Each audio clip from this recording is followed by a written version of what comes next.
Assalamualaikum warahmatullahi wabarakatuh.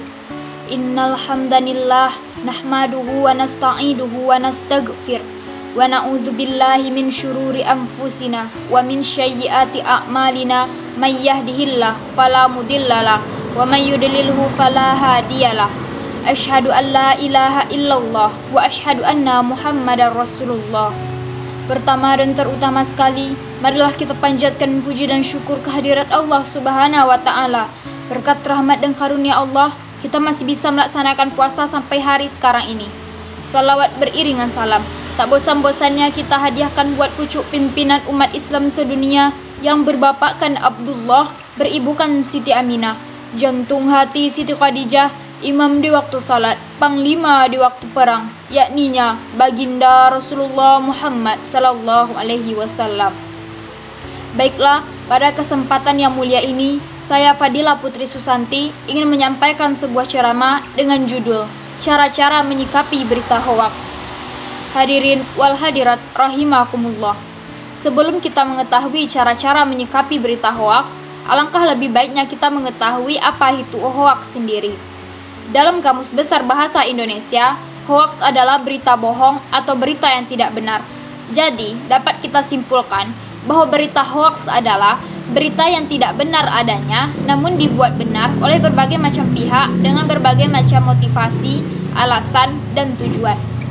Hadirin wal hadirat rahimakumullah. Sebagaimana kita ketahui bahwa berita hoaks adalah berita bohong, tentunya berita hoaks ini akan memiliki banyak sekali dampak negatif, di antaranya seperti 1. Berita hoaks akan menimbulkan fitnah di tengah-tengah masyarakat. Yang kedua, berita hoaks dapat memecah belahkan publik, baik yang mengatasnamakan politik maupun organisasi-organisasi tertentu. Yang ketiga, berita hoaks sengaja dibuat untuk menghebohkan masyarakat sehingga akan muncul ketakutan di tengah-tengah masyarakat. Selain itu, berita hoaks juga berdampak negatif terhadap kesehatan mental. Dalam sebuah studi, para psikolog sepakat menyatakan bahwa kesehatan mental dapat terganggu karena adanya berita hoaks yang dapat menimbulkan PTSD, yang dapat menimbulkan kekerasan, kecemasan yang apabila tidak ditindaklanjuti dapat berefek dalam jangka waktu yang lama. Na'udzubillahi min dzalik. Untuk itu, diperlukan berbagai macam cara-cara atau langkah-langkah dalam menangani berita hoaks tersebut agar kita tidak terjerumus ke dalamnya. Di antaranya langkah-langkah tersebut seperti yang pertama, bersikap tabayyun. Tabayyun secara bahasa artinya teliti atau mencari kebenaran suatu informasi atau suatu permasalahan sehingga diketahui jelas benar adanya. Perintah untuk bersifat tabayyun terdapat dalam Quran Surah Al-Hujurat ayat 6 yang berbunyi, A'udzu billahi minasy syaithanir rajim.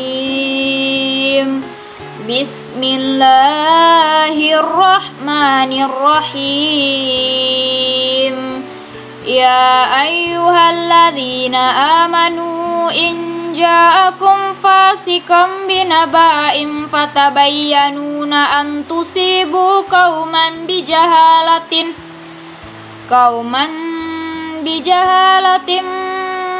fatusbihu ala ma fa'altum nadimin. Shadaqallahul azim. Yang artinya, apabila datang seorang fasik kepadamu membawa berita, maka telitilah kebenaran dari suatu berita tersebut. Jangan sampai kamu menghancurkan kaummu karena kebodohan kamu sendiri yang akan kamu sesali nantinya. Ayat tersebut menjelaskan kepada kita semua, apabila kita mendapat suatu informasi atau menemukan suatu informasi dari manapun sumbernya, harus kita teliti dahulu kebenaran dari informasi tersebut. Jangan sampai kita membuat kehebohan di tengah masyarakat karena berita tersebut bisa jadi termasuk berita hoaks. Yang kedua, menganalisis, memverifikasi, dan menyimpulkan. Ketiga hal tersebut merupakan satu paket utuh untuk menyimpulkan suatu berita.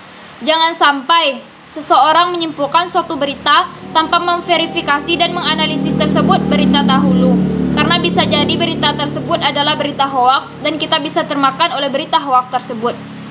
Yang ketiga, menghindari pertemanan dengan akun-akun anonim. Akun-akun anonim adalah akun-akun palsu.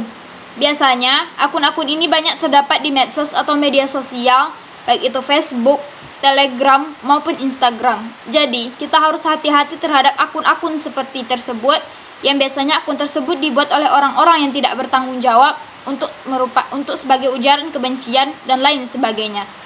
Hadirin wal hadirat rahimakumullah. Dari uraian di atas dapat kita simpulkan bahwa ternyata berita hoax banyak sekali dampak negatifnya, dan masih banyak lagi dampak negatif yang tidak bisa kita sebutkan satu persatu. Jadi, kita sebagai manusia harus pintar dalam menggunakan media sosial dan pintar dalam menerima berbagai macam informasi.